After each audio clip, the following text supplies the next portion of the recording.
Bien-aimés, que Dieu vous bénisse, j'espère que vous allez bien. Je dis bonjour à tout le monde. Je voudrais faire une petite exhortation ici. Il y a une sœur qui m'a fait lire une lettre écrite par un prêtre catholique. Dans cette lettre, ce monsieur faisait comprendre aux chrétiens catholiques pourquoi c'est important de passer par la Vierge Marie pour que leurs prières soient exaucées. Ce prêtre raconte que Jésus ne refuse jamais quoi que ce soit à sa mère. Donc, en passant par la maman, le fils ne peut qu'exaucer. Et il prend comme exemple les noces de Cana. Il y avait plus de vin et c'est Jésus qui va transformer l'eau en vin. Et le prêtre dit aux catholiques, vous voyez, quand sa mère demande, le fils le fait toujours. Et le prêtre dit que c'est normal que nous, les catholiques, on passe par la Vierge parce que les protestants, n'est-ce pas, ils ont l'habitude de demander à leur pasteur d'intercéder pour eux. N'est-ce pas, ils ont l'habitude de demander à leur pasteur de prier Dieu pour eux. Mais nous, catholiques, on a choisi de passer par la Vierge. Toi qui es catholique, regarde-moi bien. Prends ta Bible, on va lire dans le livre de Lévitique au chapitre 20, au verset 6. Dans ce chapitre, Dieu interdit à ses enfants d'invoquer les morts.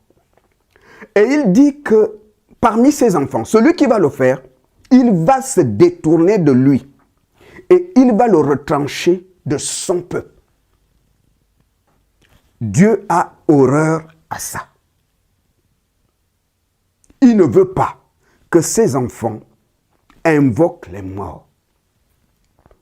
Le chrétien protestant demande à son pasteur d'intercéder pour lui. Mais son pasteur est vivant. Ce n'est pas un pasteur mort qui doit intercéder pour lui, mais un pasteur vivant. Mais Marie, elle est morte. C'est une personne déjà enterrée qui n'est plus dans ce monde des vivants. Et on demande aux croyants d'invoquer une personne morte alors que Dieu, dans Lévitique, interdit à ses enfants d'invoquer les morts. Voilà le problème. On vous demande, toi catholique, de passer par une personne morte, alors que Dieu ne veut pas que toi, son enfant, tu invoques les morts. Nous allons tous mourir demain. Et la Bible dit dans le livre d'Hébreux, après la mort, c'est le jugement. Quand tu vas te retrouver devant Dieu, qu'est-ce que tu vas lui dire? Parce que Dieu va te dire, que dit ma parole? Que dit la Bible? N'est-ce pas, je t'ai dit de ne pas invoquer les morts.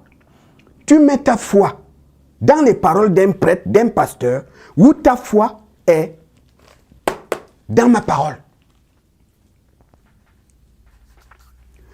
Et dans la même lettre, le prêtre disait que c'est important de passer par la Vierge. Parce que quand la Vierge demande quelque chose à son fils le fait toujours. Là encore, c'est un mensonge. Le problème, c'est quoi? Le problème, c'est que les prêtres sont à l'aise parce qu'ils ont affaire à un auditoire qui ne lit pas la Bible. Le catholique ne lit pas la Bible. Il ne lit pas la Bible. C'est pourquoi les prêtres sont à l'aise. Vous connaissez cette histoire dans Actes des Apôtres, au chapitre 17. L'apôtre Paul, celui que vous appelez, vous catholiques, Saint Paul, il est allé dans une ville appelée Bérée. Quand il arrive là-bas, c'était pour aller annoncer la parole de Dieu. Actes des Apôtres, chapitre 17, au verset 11, la Bible dit, quand Paul enseignait la parole de Dieu, les chrétiens de Bérée Ils avaient leur Bible. Ils regardaient dans leur Bible si ce qu'il dit est bien dans la Bible. Est-ce que ce qu'il raconte, et pourtant Paul était un homme de Dieu, ils n'ont pas mis leur foi sur les paroles de Paul. Ils vérifiaient dans leur Bible, est-ce que ce que cet homme dit est vrai? Est-ce que c'est bien dans la Bible? Et c'est ce qui manque aux chrétiens catholiques. Luc chapitre 8 au verset 19 et 20, on voit bien Marie qui veut voir Jésus. Marie a envoyé quelqu'un dire à Jésus, je veux le voir. Et la personne vient lui dire, ta mère est là et tes frères, ta mère veut te voir. Jésus n'est pas parti. Dans la lettre que j'ai reçue, le prêtre dit, il faut toujours demander à sa mère. Là, vous pouvez être sûr. C'est ce qu'un prêtre dit aux catholiques. Là, vous pouvez être sûr à 100%. Parce que Jésus ne refuse rien à sa mère. Dans Luc, chapitre 8, au verset 19, 20, on voit bien ici, Jésus, au milieu d'une foule, en train d'enseigner la parole. Sa mère veut le voir. Jésus n'est pas parti. Jésus n'est pas parti. Donc, qu'on arrête de vous mentir en vous disant, si sa mère veut, Jésus le fait toujours. Ce que sa mère veut, Jésus le fait toujours. Parce que c'est le mensonge qu'on vous met dans la tête. Et beaucoup de catholiques croient à ça. Ta mère est là, ta mère. Elle veut te voir. Elle veut te voir.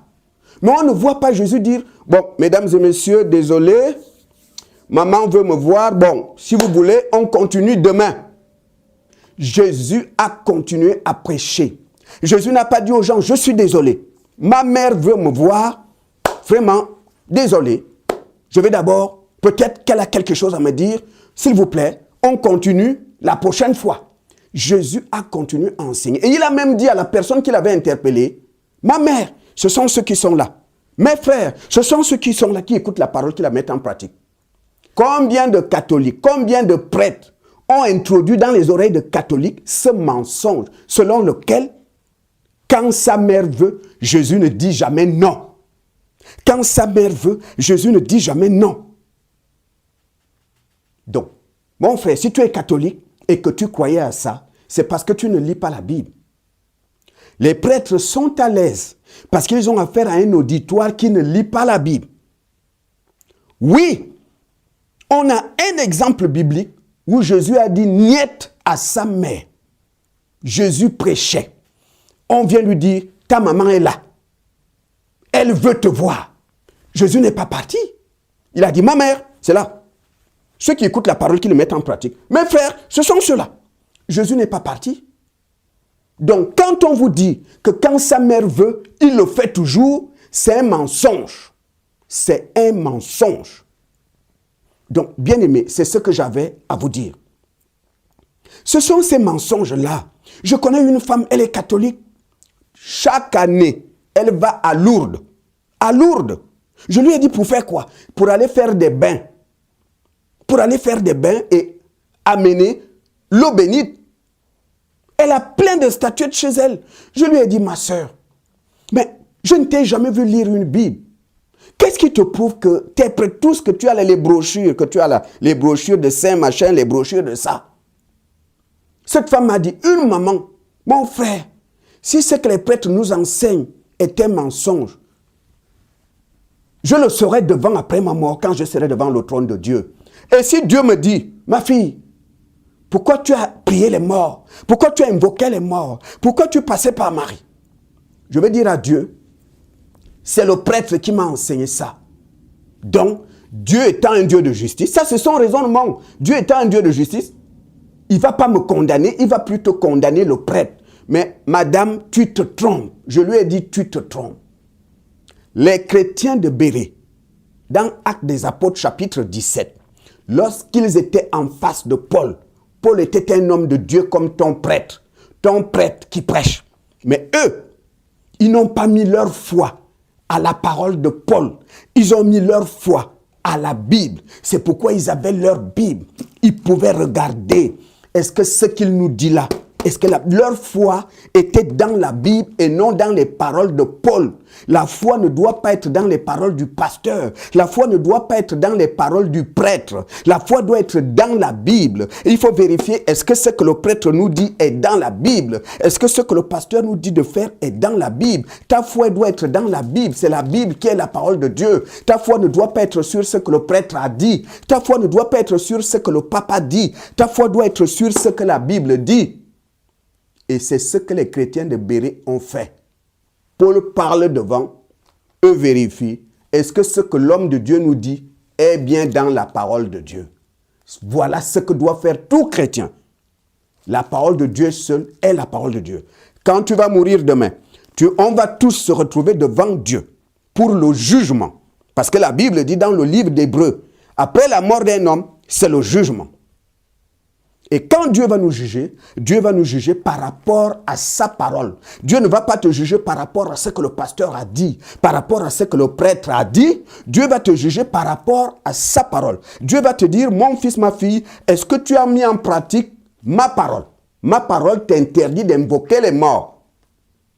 Je l'ai dit dans Lévitique, pourquoi tu invoquais les morts? Oh, le prêtre m'avait dit, mais tu crois au prêtre ou tu crois à ma parole? Ma fille, pourquoi tu faisais ça? Le pasteur m'avait dit, tu crois au pasteur ou tu crois à ma parole? C'est par la parole de Dieu. Dieu va nous juger sur la base de sa parole. Pas sur ce que le pasteur a dit, pas sur ce que le prêtre avait dit, mais par rapport à sa parole. C'est pourquoi Dieu a voulu que la Bible soit sur terre afin que tout le monde puisse avoir la parole de Dieu et que tout le monde puisse connaître la vérité. La vérité, c'est la parole de Dieu. La vérité, c'est la Bible. La vérité est là-dedans. Donc, chaque chrétien, catholique ou pas, tu dois vérifier, tu dois lire la Bible, afin que tu saches si ce qu'on te dit, peu importe celui qui est devant toi, est vraiment là-dedans. On t'a menti, toi catholique, lorsqu'on t'a dit que tout ce que Marie veut, Jésus le fait. Luc chapitre 8, Marie voulait le voir. Elle a envoyé quelqu'un. C'est sûr, peut-être qu'elle voulait dire quelque chose à Jésus, puisqu'elle a envoyé quelqu'un. Va dire à Jésus que je veux le voir. Est-ce que Jésus est parti? Non. Donc, lorsqu'on vous dit que tout ce que sa mère lui demande, il le fait, c'est un mensonge. Que Dieu vous bénisse.